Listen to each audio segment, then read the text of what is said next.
जाहिरातीमुळे आमच्यात काहीही वितुष्ट होणार नाही. सत्ता आणि पदासाठी आमची युती नाही.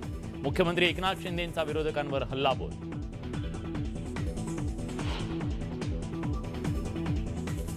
देवेंद्र फडणवीसांनी घेतलं तुळजाभवानी देवीचं दर्शन. देशात आमचं नेतृत्व सक्षम. तर मोदींना पुन्हा पंतप्रधान बनवायचंय, देवेंद्र फडणवीसांचा निर्धार. जाहिरातीच्या वादानंतर आता शासन आपल्या दारी उपक्रमावरून विरोधकांची टीका. राऊतांच्या टीकेला केसरकर बावनकुळेंचं प्रत्युत्तर. अजितदादा हे कार्यक्षम नेते, त्यांनी युतीत यावं, त्यांच्या कामाचा जनतेला फायदा व्हावा. दीपक केसरकरांची अजितदादांना खुली ऑफर.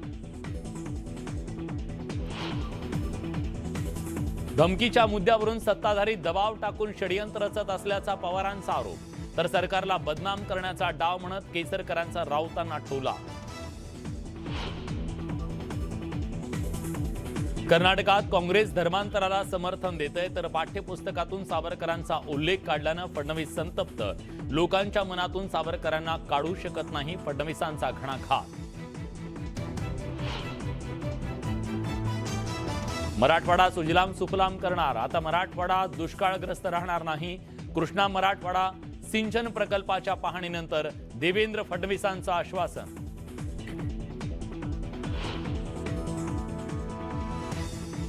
अखेर लालबागच्या चाळकऱ्यांचा प्रश्न सुटला. बदानी बोहरी इमारतीतील रहिवाशांना दिलासा. आशिष शेलारांच्या मध्यस्थीनंतर निघाला तोडगा.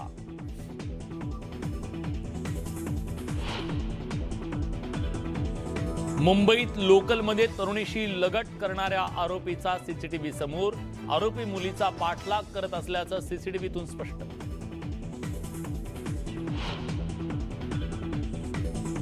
मुंबईच्या मालवणी बस डेपोत बेस्टच्या इलेक्ट्रिक बसला आग. चार्जिंग सुरू असताना बसला आग लागल्याची माहिती.